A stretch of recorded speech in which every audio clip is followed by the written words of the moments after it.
Get ready for the Magic Valley Prepcast on IdahoSports.com.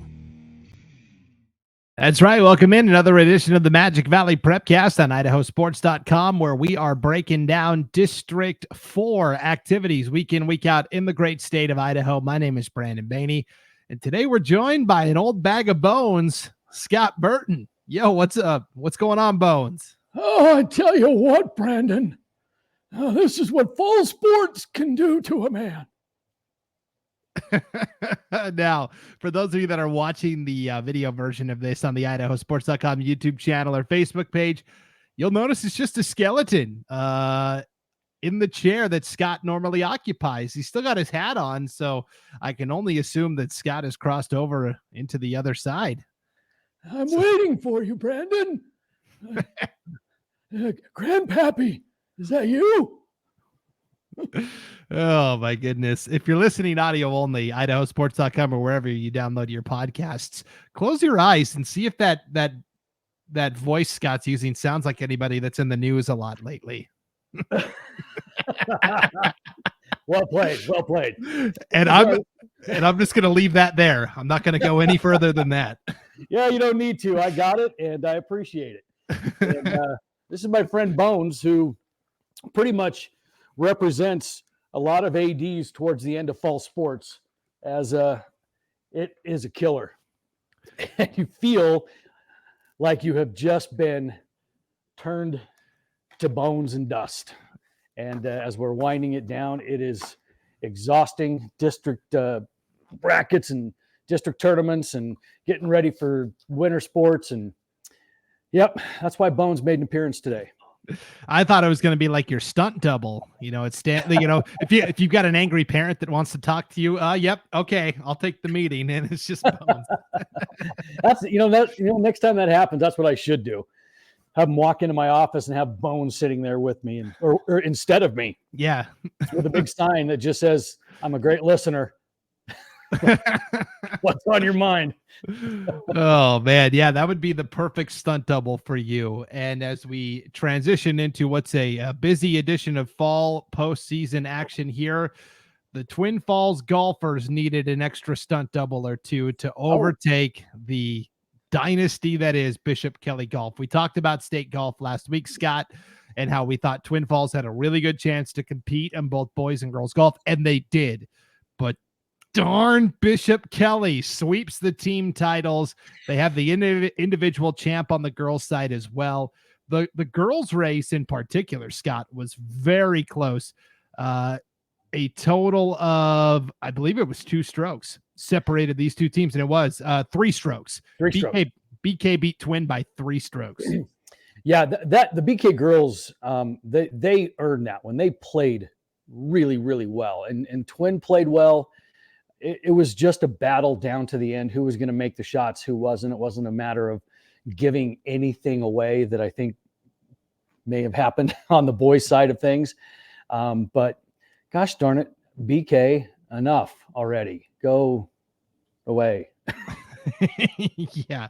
And this came down to essentially the fifth best scores between these two, because among the top 11, Scott, were 4 from Bishop Kelly, 4 from Twin Falls. So the top 4 golfers on each side each landed within the top 11. So then you trickle down to Bishop Kelly ended up getting 20th overall with their 5th golfer. So it was a very close competitive match. Ava Schroeder of Twin ends up taking 2nd overall. She finishes 7 strokes behind Kara Carter of Bishop Kelly, your champion. And special shout out on the girls' side as well to Allison Shockey from Minico, taking home 12th overall. That was a great finish for her also. Yeah, I tell you what, as much as I knock on Bishop Kelly and everybody hates him and wants him to lose, and they never do, I will give him props for something that happened at the tournament. And I believe it involved Sally DeFranco, one of their golfers. And it was a par 5, and it was, I believe it was on the final day, and she hits her tee shot, or it was a second shot, whatever, into the high knee grass, and it was just trouble.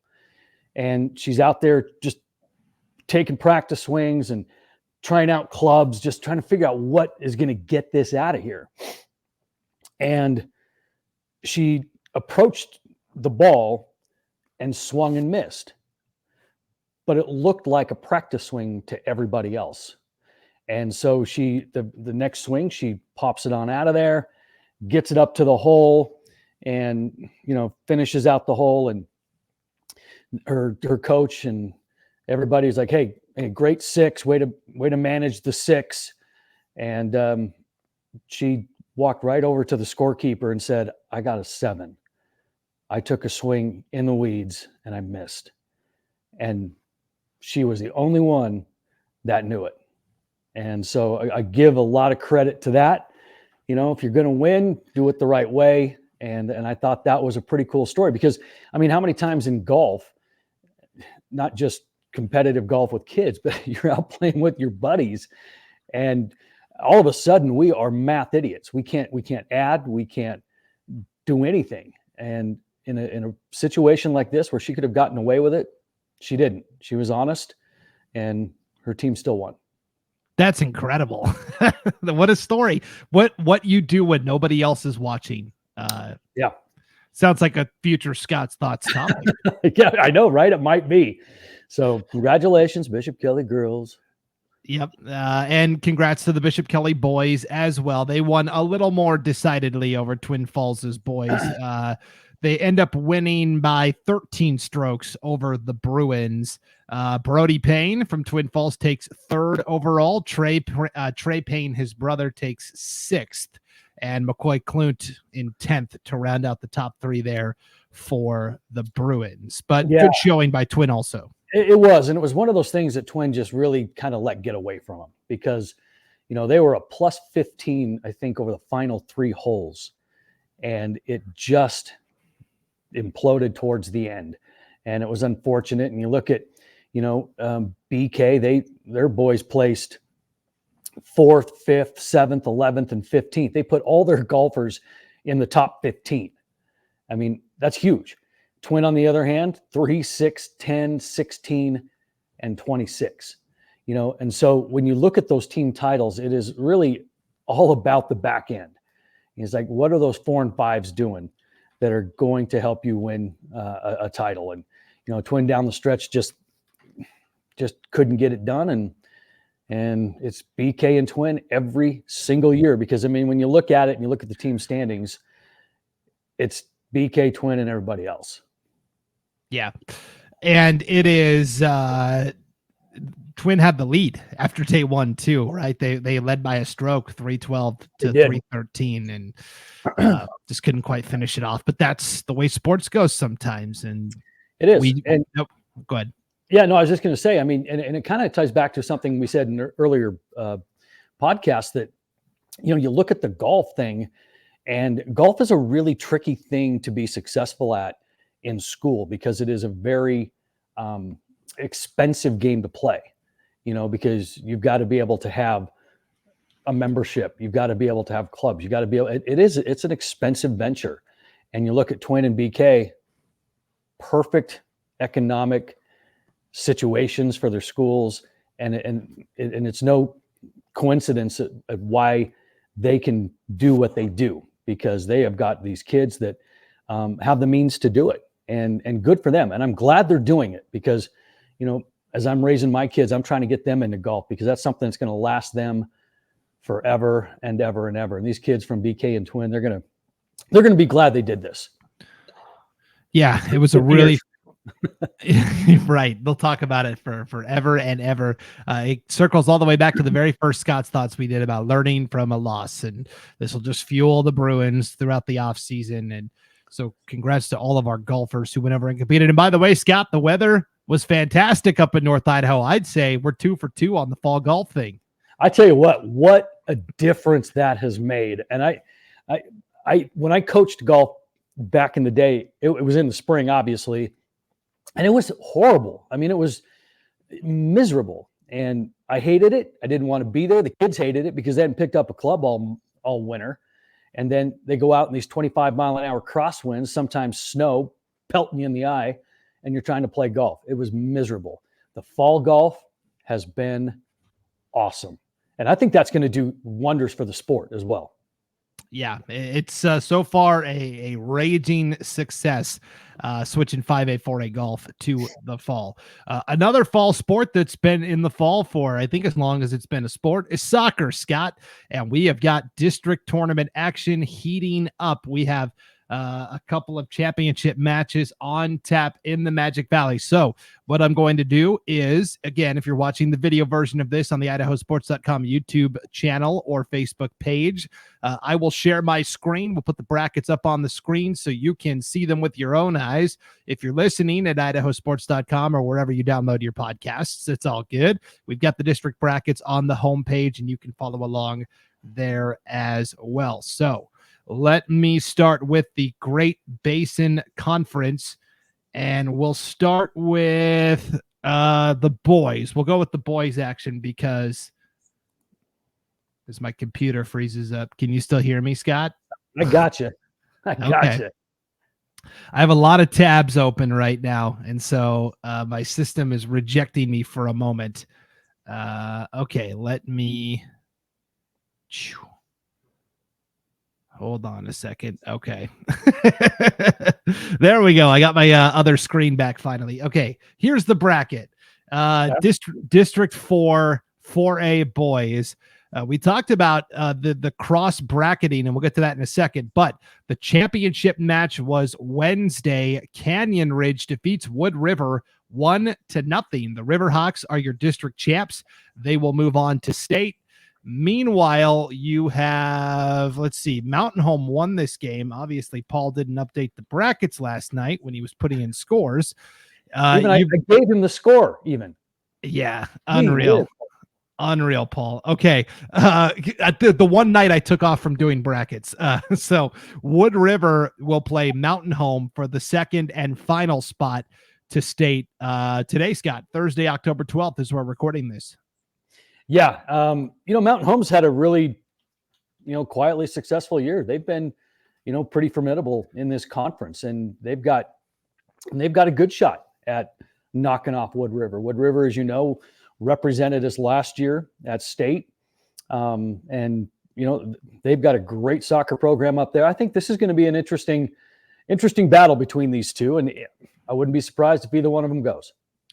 Now, the other interesting part that's happened here on the backside of the bracket is we talked about this last week. No cross bracketing among the consolation bracket participants. So Jerome and Burley played in the first round and then had to play right away in a loser out game. Same story for Mountain Home and Twin Falls. Wasn't a problem for Mountain Home. In fact, they won by identical 3-1 scores both times over the Bruins. But after Burley nips Jerome on penalty kicks 3-0 in the opener, Jerome gets revenge 2-1 in that loser out match.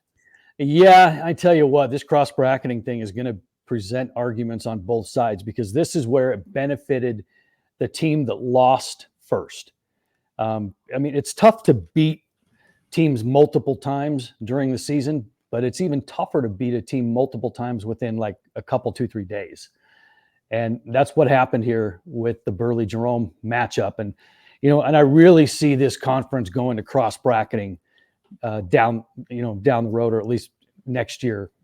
Because really, when you look at it, and I think we may have mentioned this, but I'm not sure, you play all season long for a seed, and that seed places you in that first round. The end after that. What happens after that?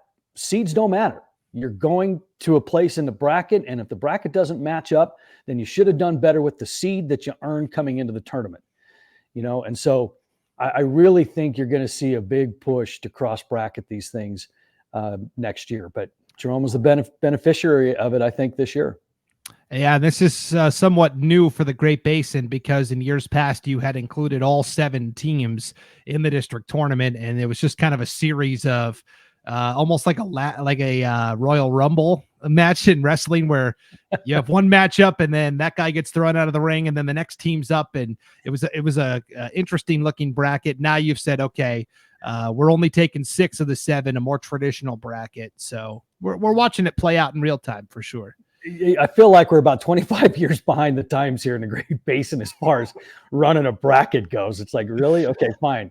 All right, we'll get it figured out eventually. But for now, no cross bracketing, and we're going to see the same thing on the girls' side too. You know what the problem was, and we talk about this a lot on the East Idaho Prepcast, because he's now over in East Idaho. But we call him the master of brackets, Ty Shippen, former Minico AD. That guy can build a bracket. I'll tell you what. That's where you went wrong. You lost him to East Idaho. I guess, and he apparently took all the secrets with him, because we're just sitting around spinning our heads going, what do we do? What's a bracket look like? Well, we'll get it figured out. Yep. All right. So that's 4A. So congratulations to the Canyon Ridge boys, and good luck to Wood River and Mountain Home as they play for that second spot to state Thursday, 3:00 up in Wood River. So good luck there. Let's check in on the Great Basin girls, Scott, where you had a crosstown showdown for the district championship Wednesday evening. Twin Falls defeats Canyon Ridge 2-1. Bruins headed to state. And on the backside of the bracket, meanwhile, you've got 2 versus 3, Canyon Ridge and Mountain Home again. They'll play at 4:30 Thursday in Twin Falls. And yep, again, here we go. Taking a look at that bracket as somebody's pounding on my doorbell. That cross bracketing thing came back and bit another one in the butt again. But as far as the championship match goes, Twins been pretty dominant in girls soccer. Katie does a great job over there with those girls, and they are just perennial favorites in this conference. And, Canyon Ridge, a great season for them, and still a chance to represent. They're going to have to get by Mountain Home, who beat Jerome last night. But I really do think that this Canyon Ridge team is a clear number 2. And I think you're going to get Twin and Canyon Ridge representing out of this. Yeah, they already won the semifinal with Mountain Home 3-0 earlier in the tournament. Plus, they've got the home field advantage as well. So congrats to the Twin Falls girls, and good luck to Canyon Ridge and Mountain Home, both competing for that second spot to state as well. All right, let's go down to the 3A ranks, Scott. We didn't have an actual bracket to present last week because they were still doing regular season stuff, but here is the boys bracket. The championship is Thursday, 4:00 up in Ketchum, the Sun Valley. It is the top seeded Cutthroats from the Sun Valley Community School and the number 2 seed from Wendell. You can ignore the seeds, Scott. They tied for first place in the league standings. They each beat each other, so they split the regular season series. We talked about Wendell a lot last week in boys soccer. The nice thing is that both teams have advanced to state. This is a 2.5 bid league this year. Yeah. And it's funny because, I remember talking about this particular bracket at some other point, is that really in this conference, just win a game, really, and you're going to be fine. And that's kind of what's happening with Sun Valley and Wendell, 1 and 2. We knew this all along, that this was going to happen. And so now the winner's going to better their standing, and the loser is going to turn around in a play-in game. And that play-in game is going to be this Saturday at Jerome. We're going to host that with somebody out of District 3. So, yeah. So Sun Valley and Wendell, I think, is going to be the better matchup. But the game that has bigger implications is actually that third place match down here between Bliss and Kimberly. The winner of that's not correct. We got to get rid of that. Okay. The winner of that moves to the state play-in match. And so will it be Bliss? Will it be Kimberly? We'll wait and see. I do want to give a shout out to number 5 seed Bliss, though, for nearly knocking off the Cutthroats in the semis up here. They only lost 3-2. So I don't know. It'd be cool to see Bliss with a chance to get to state. Oh, why not? Bliss Bears at state. That would be cool. Definitely a Cinderella underdog story. Yeah, and Bliss, of course, does get quite a few players from Glens Ferry as well as part of that co-op. But we'll see. Bliss and Kimberly play today, and Kimberly at 3:30. Sun Valley Community School and Wendell have both already clinched spots at state. They'll play at 4:00 for the district title there. On the girls' side, Scott, We've got Kimberly and Sun Valley Community School meeting in the championship tonight in Kimberly at 5:15 approximately, because the Kimberly boys are hosting Bliss first, and then they have the same officiating crew, so they've got to give them enough time to recharge the batteries. That's, by the way, that's a marathon, refereeing 2 soccer matches in a row, the same crew. Oh, it certainly is. I mean, soccer is, you talk about, basketball and football and everything else just kind of moving, but the field is so long and it is so back and forth that those officials are getting a workout. Scott, we've got a new feature here on the back end. I can pause if you need to go answer your door. I'll be right back. All right. And through the magic of Disney, we're back. Hey, everyone. Scott, I've got to ask, who was at the door? Oh, geez. Girl Scout cookies. And no, actually, you know what it was is, and I don't know what it's like up there, but around here we have a new fiber optic internet company, TDS, coming through. And so I'm switching over because the one I have is, well, I feel like it was what you had when you first moved to Coeur d'Alene. But the funny thing is, this new company, when they took over the town, they were coming in your backyard. They're digging holes. I woke up one morning and I just kind of stumbled out of bed and opened the shades, and there's some dude digging in my backyard, and he's already got a hole up to his chest. I'm like, what is going on here? And now I've got a manhole kind of in the corner of my backyard with all of this stuff in it. And I'm like, I'm pretty invasive, but at the same time, it's like, all right, fine, let's go. So that was them coming back to destroy more of my property, I would imagine. You'll enjoy the fiber optic internet. That's what I finally made the switch from dial up. Well, it felt like dial up, and then it looked like dial up. Yeah, I've got the fiber internet now, and it's humming for sure. So yeah, so that's where we're going with this one. And plus, if I'm moving this studio that I'm building out to the garage, I'm going to need something a little bit stronger. So that's what's going on. And they were not going to go away until I answered the door. Gotcha. Hey, last week I was doing, again, the East, not to keep talking about the East Idaho Prepcast, but the bug guy came to the door while I was recording, to spray for, we got really bad spiders up here in Coeur d'Alene. So I got to keep an eye on that. So the guy's behind you, just spraying around in the ceiling and behind. Right. That would be cool. Just come on in, do your thing. Just don't mind me. Yeah, exactly. All right. Well, back to this District 4 3A girls bracket, Scott. You'll notice it's different from the boys, where the boys bracket got 2.5 bids to state. This is a 2-bid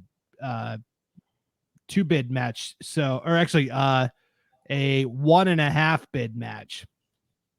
So you've got Bliss and Buhl playing in a loser out game today at 4:00 in Buhl. And then the winner of that will play the loser of Kimberly and Sun Valley Community School. They're playing in the district championship in Kimberly. And then the winner of that third place match gets to go to state. The loser will have to go to a play-in.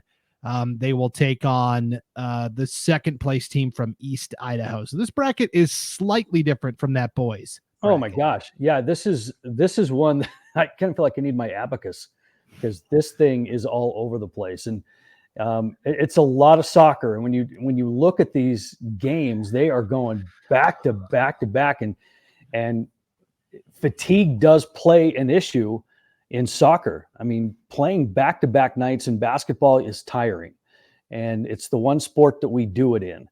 Soccer, when you do it, can be it can be grueling.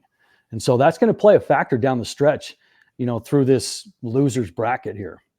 Yeah, you're talking about playing Thursday today, Friday, and then Saturday. So I don't know. It's going to be interesting to say the least. All right, Scott, let's pause it again, and we will come back and talk football right after this on the Magic Valley Prepcast.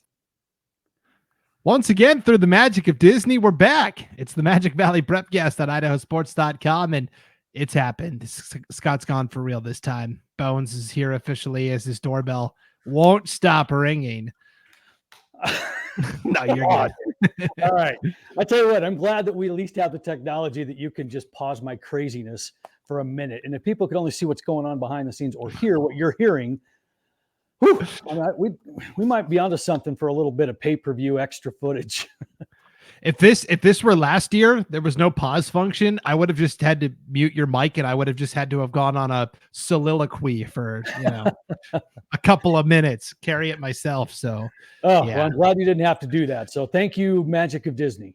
Yeah, exactly. Okay, so let's talk football. We want to look back at one exciting game from last week and then preview a big game coming up on Friday.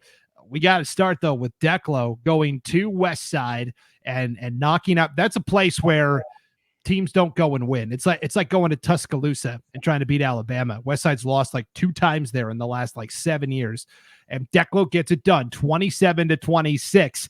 This was a dramatic game. West Side got up 20-0. Declo had to rally back. There was an exciting finish at the end that we'll show you. And what a win for the Hornets. Yeah, I mean, this is a West Side team at home that, like you said, just doesn't lose. I mean, they've only given up 25 points at home this year. And this is a team in West Side that's winning by an average of 44-19 on the season. I mean, they have been dominant this year. Declo, I would say probably equally as dominant. They're winning their games by an average of 37-14. So something had to give here. And the fact that it was at West Side is a huge advantage for West Side. But I tell you what, Declo showed a lot of grit, falling behind 20-0. And really, it was the physicality of West Side that was getting it done, because Declo's a team that likes to go under center. And those big boys from West Side were just pushing everybody around on the line, and they just were not getting anything going. And so they made the adjustment after falling behind 20-0 to go into the shotgun and spread some things out and move around and try to get some things going. And they did. And they got that score right before the half so they could go in down 20-8. And they got the opening kickoff in the second half and marched right down and scored and made it 20-14. And now all of a sudden they've got a game. And then early in that fourth quarter, West Side busts out a 70-yard run. Parker Moser got loose, and now here we go. Declo again, trying to come from behind. They stopped the 2-point conversion, and here we go down to the final seconds. And this is when it all got bananas. Yeah. So before we get to that, I want to say a couple of things. First of all, kudos to Coach Josh Stewart and his staff for recognizing, hey, what we want to come in and do ain't working. We got to adjust. So many coaches are so rigid in what they want to do, and they don't ever deter from the game plan coming in. I mean, to go from under center, pound the ball, to a shotgun and spread and throw it around, that is a complete 180, but it worked for Declo. You mentioned right before halftime, Will Gerard threw a jump ball to Gavin Rasmussen for a touchdown. Rasmussen caught another touchdown pass in the second half. Max Snedeker caught a touchdown pass. So Gerard was feeling it. And then Declo scores, like you mentioned, Scott. Bodie Backenberry scores on a 5-yard run, and he was injured to start the year, so they're still kind of slowly working him in on a pitch count. Backenberry scores, and Westside had not one but 2 chances inside Declo's 10-yard line in the fourth quarter to try and come away with the game-winning score, because they're down 27-26 at this point. First time they're turned away.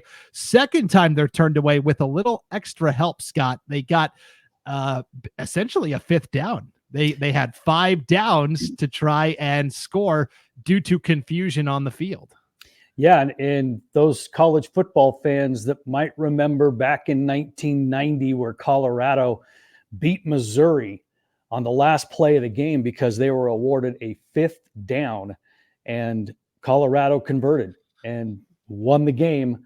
All this controversy, and we dang near 19, 20, 20, 10, 23. I had to do my math, carry the one. No, you're good. 23 years later, dang near had a repeat, because here we are, final seconds, and some sort of confusion down there allowed West Side to have a 5th try to score to win the game.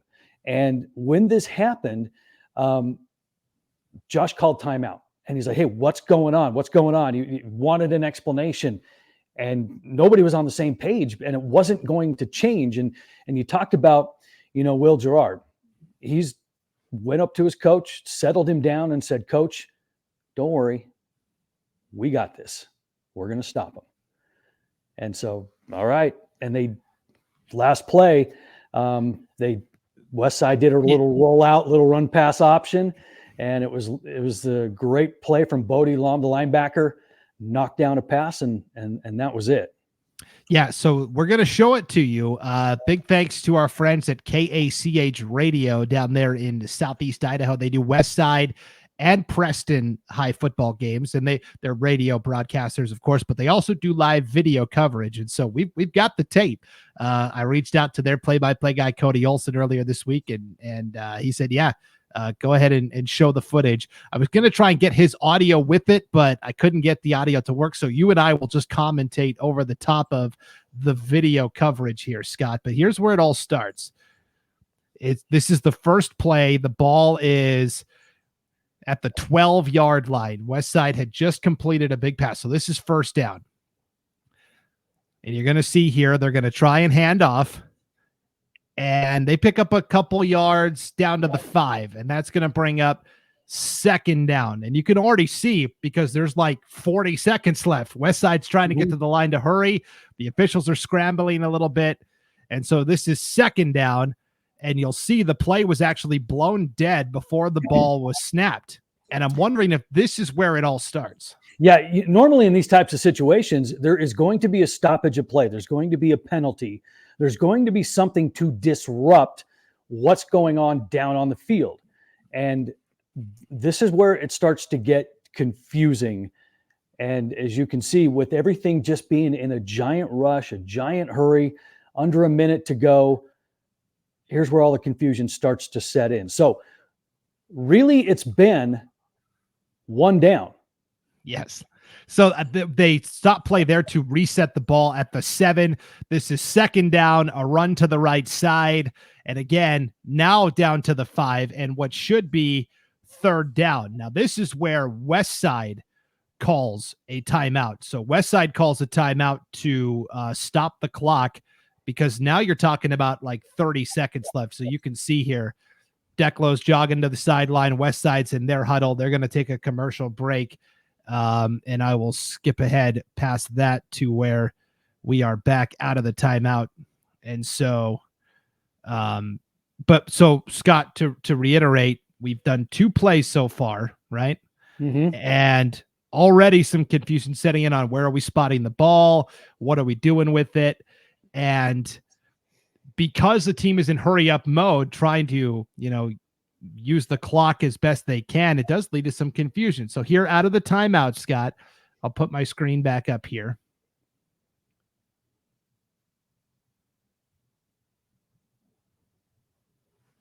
Okay, so here they are out of the timeout, Scott. Third down. This should be third down. And you'll see again, like Westside's ready to snap the ball. They're like, let's go. And the officials are now huddled together. You can see 3 officials together and talking.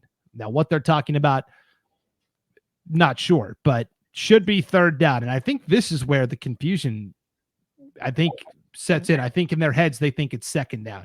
Right. And you just saw White Hat hold up fingers as to what down it was. So this is third down. They hand it off on a fullback dive down to about the 4. And again, Westside doesn't have any timeouts left at this point. We're down to about 30 seconds. So they're hurrying up to the line. This is fourth down, Scott. Fullback dive again gets stopped. Declo thinks they've just turned the ball over on downs. And you can see Westside's kind of dejected a little bit. And yet here's our white hat official, and he is spotting the ball again. And now this is where the confusion sets in. We just watched 4 plays, and now they're getting a 5th. And this is, I think, where Declo's going to call the timeout. Yeah. Because they want to know what's happening. And I think it was the down prior to that where after the huddle of officials, that's where they got it all messed up. White hat comes out and says second down, and it should have been third down. And when that happens, you don't see that a lot, from the officials. Nobody's really paying attention if he just throws up, 2 fingers, 3 fingers. I mean, everybody assumes they know what's going on. And so Westside all of a sudden is operating under the assumption they have the extra down. Declo thinks they've got him stopped. And now all of a sudden they're lining up for a 5th down, and Declo calls timeout. And this is where Gerard says, hey, coach, settle down. We got it. We're going to stop them right here on 5th down. So here is the 5th down play. And now our officials are huddled together and talking again. And they seem to come to the consensus that, yes, here we are. Now it's 4th down. You can see it. Yep. Wow. And so, and both fan bases are hollering at this point, right? But here we go, 5th down, and this is where Westside is going to try to pass for the first time in this sequence of plays. So you'll see Eli Brown, the quarterback, roll out. There's the deflection. Yep, there you go, right there. And can you imagine a game of this magnitude where you're looking at 2 playoff teams and their max preps rankings and all this kind of stuff that's factored into it, that the game ends on a botched 5th down opportunity? Oh man, we'd be talking about this one a lot longer than we are, that's for sure. But you know what? It worked out the way that it should. Declo gets a win on the road, overcoming things that no team really should have to overcome. But they did it. So congratulations to the Declo Hornets. And I think both sides, both coaching staffs, both fan bases, and the officials themselves handled the situation well, as best as they could, given the faux pas that occurred. But well, you know what? Mistakes are going to happen. Right. I mean, everybody's human. Even the officials are human. I mean, you hope that it doesn't become something that big, but it happened. And we can sit and we can point fingers and we can say how bad officiating is. No, we're not going to do that. Something happened. It worked out the way that it should, luckily. But this is definitely a learning experience for officials as well. Yeah, this happened in another game, in an 8-man game last week too, Scott. Lewis County was playing Tri-Valley, and Tri-Valley has the ball at the 3-yard line with like less than 10 seconds to go. They call for a timeout they don't have. The official says, you don't have timeout. So they have to hurry up to the line. They snap the ball. Now, I think in the confusion, the clock was at 0 when they snapped the ball. Didn't notice it. QB scores on a 3-yard run to win it in walk-off fashion. But that happens sometimes. It's football, right? Well, it does. And I think what people have to remember sometimes are these, officials. They're going to make mistakes. They've got day jobs. They're not professionals. They're the guy that's, working down at the insurance company, and they're the guy that's at the bank. They're at the hardware store. I mean, these guys are coming in trying to help out and do these things as best they can. And nobody in this situation did anything on purpose. It's just unfortunate that it happened. You don't ever want to see this, but just everybody lighten up a little bit and just move on. Yeah. I have a feeling these two might see each other again down the line in the playoffs, possibly. Yeah, two very good football teams, and you're absolutely right. And I can't wait for that rematch if it does happen. Yep, for sure. So congrats to Declo, still undefeated, 7-0. Another team that's undefeated, Scott, 7-0, are the Kimberly Bulldogs, and they have a huge game this Friday night on IdahoSports.com. Magic Valley game night, in a game that will more than likely decide the Sawtooth Central Idaho Conference title as Buhl comes to town. The Indians are 5-2. The Bulldogs are 7-0. Buhl is the defending conference champ, but I think Kimberly comes in as the favorite.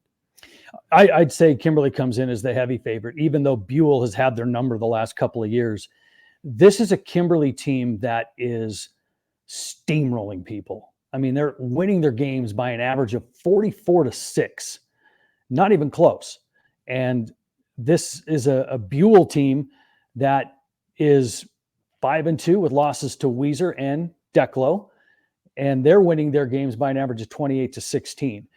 But all the focus really is on how good is this Kimberly team, because this is a team that is being touted as one of the best that they've had in a long time. They have got so many weapons that you think, okay, we lost our big playmaker. What are you going to do? Well, I tell you what, they've got 5 guys that can run the football. They've got a bevy of receivers. And so when you go up against this Kimberly team, it's like, who are you going to stop? And you just can't focus in on one guy. They've got, I was talking about the running backs, Michael Goff, Parker Stringham, Jackson May, and then Damon Taylor went off last week against Wood River with over 200 yards rushing. And then you look at this receiver group, it's Kason Hammond, it's Mason Jensen, it's Riker Larson, it's AJ Walker, it's Kenny Hernandez. Who do you stop? And so when you've got that, the only thing that you can really do is try to exploit the line, try to get the interior up front involved and make that the difference maker. And talking to the coaches, that's what they both feel. Buell's got their own set of playmakers as well. So it's going to be in the trenches that I think this thing is going to get decided. And you didn't even mention the trigger man who makes it all work, Cade Larson, the quarterback for Kimberly, chief distributor. And boy, he's a fun player to watch, and he can take off and beat you with his legs as well. And you mentioned it. Buhl is a team that has kind of quietly gone about their business this year. I think they prefer it that way. I think they like to be the sleeping lion that nobody's paying attention to. It's a younger team this year, right? They are leaning on several sophomores at key positions. Riley Brunson has been a great two-way player for Buhl this year. He's come up with a number of takeaways on defense, usually leads the team in rushing.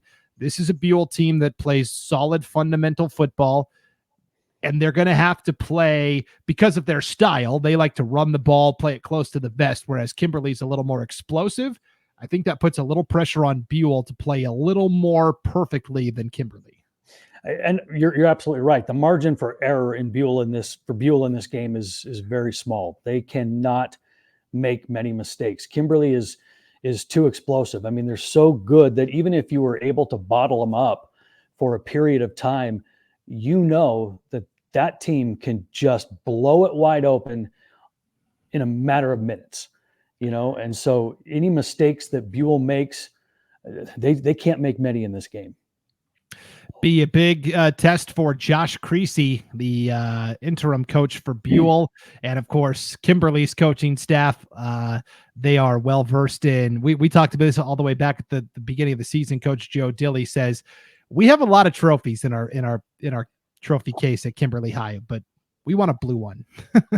Yeah, and that's really been Kimberly too. They have been dominant around here in the 3A ranks, but they just need that stronger competition in their own conference to really prepare them for what they see at state, because they get up to state and all of a sudden it's like, they just can't quite get the job done. Now, hats off to Buhl over the last couple of years for providing that and then Gooding in the previous years, but it's still not the same. And so Kimberly, they are looking to get over that hump. And like you said, get a different color of trophy in that trophy case. Yep, for sure. So that'll be a fun game Friday night, 7:00 from Kimberly. Buhl and Kimberly, Magic Valley game night on IdahoSports.com. All right, Scott, it is time for another edition of Scott's Thoughts. The topic I presented to you was how do you stand out and say, make a difference? Because it's easy to say, I'm one person. What can I do? How can I affect change? But you just have to have that belief. So Scott, go ahead and take it away. Yeah, this one I struggled with a little bit, because when you talk about making a difference, it's about doing the little things that maybe don't get noticed, or doing things for the right reasons, but it all begins with some of the little things. And so when I got to kind of thinking about this, I kept coming back to that. I kept coming back to, compassion. I kept coming back to, people doing those little things for each other. And what facilitated this, as you know, Brandon, was, our friend in Butte County, who is undergoing some troubles, and the GoFundMe page is blown up. And how do you know if you're making a difference? Well, here's what I came up with. And the first thing it reminded me of was a story. A long time ago, I knew a boy who grew up loving sports. He and his best friend would be the kids outside throwing the football under the streetlight, and they knew all of their football teams before their alphabet. And every day at school, they wore some sort of clothing with their favorite teams on it. And ever since elementary school, this was a quarterback and receiver duo poised to be the next stars of their high school team. As freshmen, they had already gained the attention of several colleges, and the next 3 years in high school were going to be record-breaking for this pair. Everyone knew it. Well, over the summer, his best friend, his quarterback, they moved away. The town, the school, and this kid was devastated. Their quarterback was gone, and so was this boy's dream of playing football. As the following season began, this despondent and depressed football player had lost his passion, until one day he was in the store with his mom, and a community member walked up to him and said, "Hey, I'm sorry about your quarterback, but you're still the leader of this team. Find a different way to get the job done. They won't win without you." That moment changed everything for this kid. You know, sometimes the smallest things make the biggest difference. But how do we know? How do we know when that moment comes that we change the course of someone's life? How do we know that our small gestures of kindness aren't just drops in a bucket, never noticed, never felt? The answer is we don't. But do we need to know? Or do we just need to know that our actions don't always get recognition? Doing the small things aren't glamorous, and they aren't supposed to be. But the impact these gestures have is like a ripple effect that lasts longer than any grandiose gesture. I think part of the problem is that many of us don't do something not to get something. We've succumbed to this sensationalized society that every good deed needs immediate recognition, and the thought of doing something just because it made someone else feel good is dismissed as an inconvenience. We now reward people for doing what they're supposed to do. How many times could we have looked up from our phone and just smiled at someone? How many times did we take the time to pay a complete stranger a compliment? And how many times have you told your mother that you love her just because you can? Forget it. What difference does it make? Every one of us fights our own demons, and every one of us has a story. And every single one of us at one point or another can use something small just to help fill that bucket. Whether it's a check-in phone call, a text asking how the day is going, or a note left in a card just saying you're thinking about them. Those are the things that cost nothing, yet they are the richest gifts that we can give. A friend of mine, Jason, he grew up in Wyoming, and he had a best friend who committed suicide. It was unexpected, and it took everyone by surprise. For years, Jason beat himself up over this because he thought he missed the signs or could have done something to prevent this tragedy. Well, over time, Jason's love for his lost friend and the need to do whatever he could not to let something like this happen again led him to create the J Foundation in honor of his friend, Jay.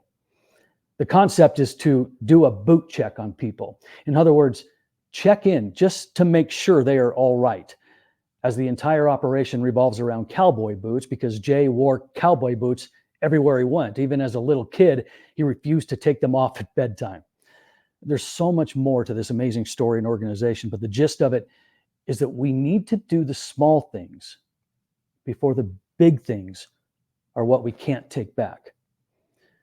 The small things, noticed or not, are the cornerstones to positivity. The small things are the glimmers of hope that can make someone stop for just a second and realize that someone cares, that humanity still exists. And the effect.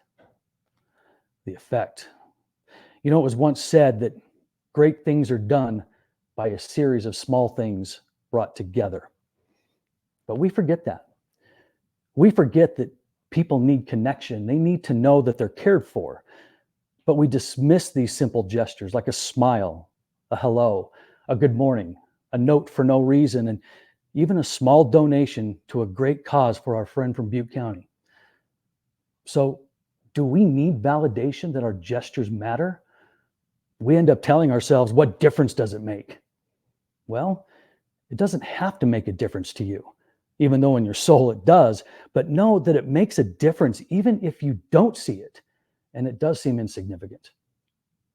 I believe the secret to us doing more of these small things is gratitude.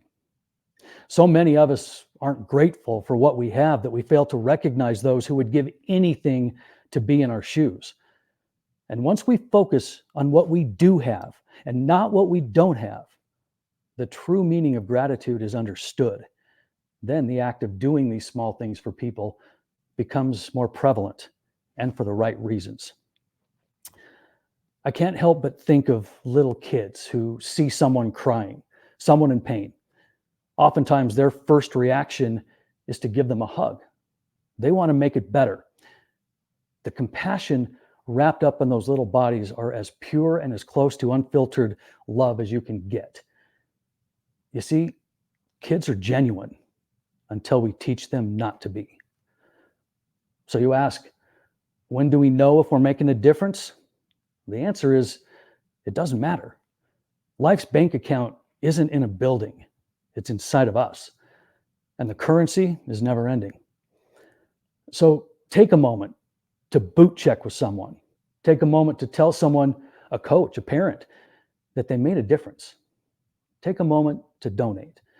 And take a moment to change someone's life with something small. You'll be surprised how that affects your own state of mind. Be the change you wish to see in the world. And then ask yourself, what difference does it make? I want to take you back to the story of the football player who was ready to quit until words from a stranger changed it all.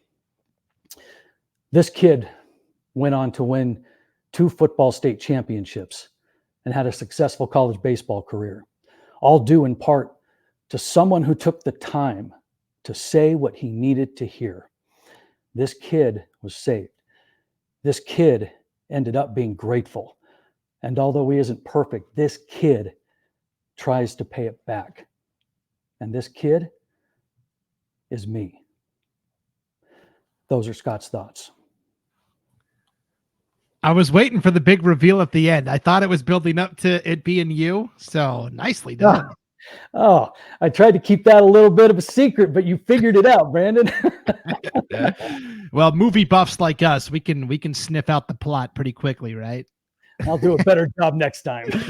No, hey, you did great. Yeah, that was fantastic. And be the change. You think you don't make a difference, but you really do, whether it's casting a vote in an election or donating $1 to a cause. I mean, it's phenomenal.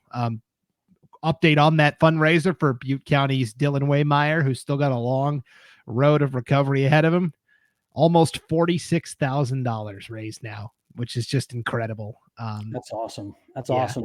And that's just on the GoFundMe. Other schools, West Jefferson and a couple of others in East Idaho, have done their own separate fundraisers as well. So that's not even counting the fundraisers we don't see behind the scenes also. So really cool. It is so cool. And like we said before, there are so many things that are much bigger than the game.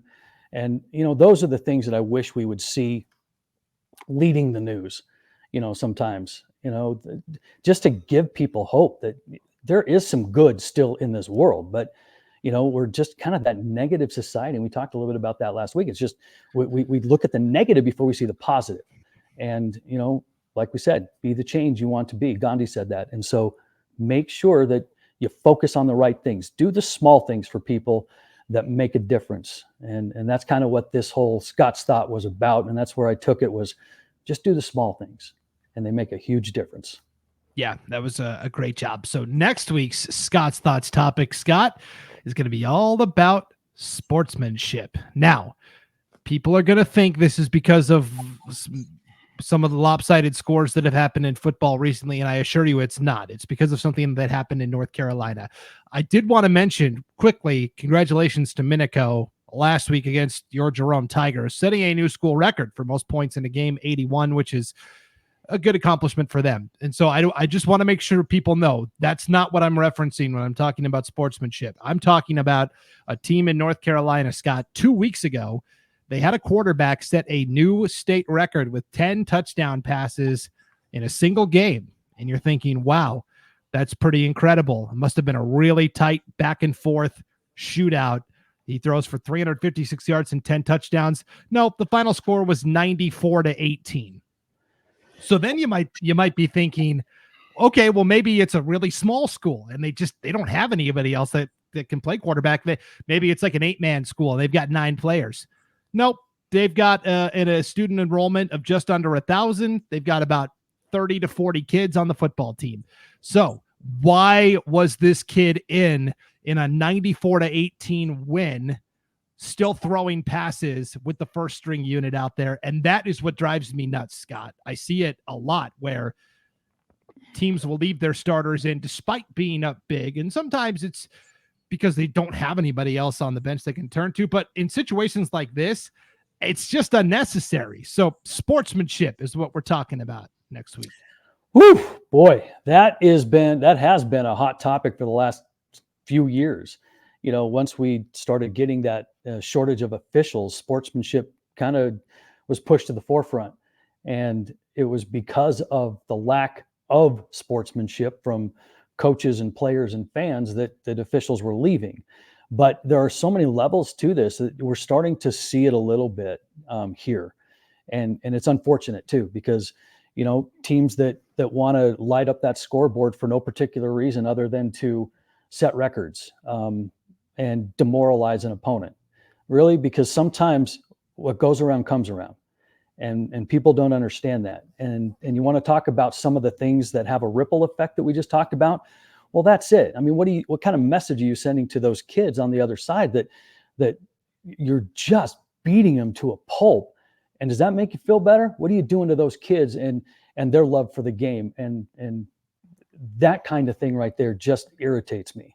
Now we could go off on fans, we could go off on we could go a million directions with this. But to stay to your point on what you brought up, we are seeing it, and it is a little disconcerting. Yeah. Okay. Let me zoom in a little bit here. Running up the score specifically is what I want you to talk about next week. So running up the score. Okay. I'll focus in on that. Okay. That helps me channel this a little bit better. Running up the score. Got it. Yep. And then we can touch on all that other stuff at some other time. But for this week specifically, running up the score, because I saw this 2 weeks ago and I'm like, why was he in a 94-18 game throwing 10 touchdown passes? The first thing I always think of is like, man, I hope nobody gets hurt. Yeah. Well, I mean, absolutely. I mean, you certainly, for the team that's winning, you don't want your star player to get hurt, but is it worth it just to say you set a record against an inferior opponent just to have your name in a record book? I mean, come on. Yeah. So I don't know. Okay. I'm looking forward to it next week. Running up the score will be the next edition of Scott's Thoughts. All right. We went long today, but we're at the point of the season where there's so much postseason action going on. It's hard to gloss over anything. We've got to talk about everything's important because we're into the postseason. So we will be back again next week for another edition of the Magic Valley Prepcast for all the big stories going on in the Magic Valley. Scott, as always, thank you. Appreciate it. Appreciate it, Brandon. Another good show, and have a great week as broadcasting is right around the corner for us as football playoffs are just a couple of weeks away. That's right. I mean, the next 2 weeks, Magic Valley game night, they're kind of like playoff games anyways. Buhl at Kimberly, and then next week, Twin Falls at Minico. Here we go. That's the one right there that's circled in the Great Basin calendar. That's for all the marbles right there. Yep, that'll be a lot of fun. So, all right, for Scott Burton, I'm Brandon Baney. We'll see you next time on IdahoSports.com.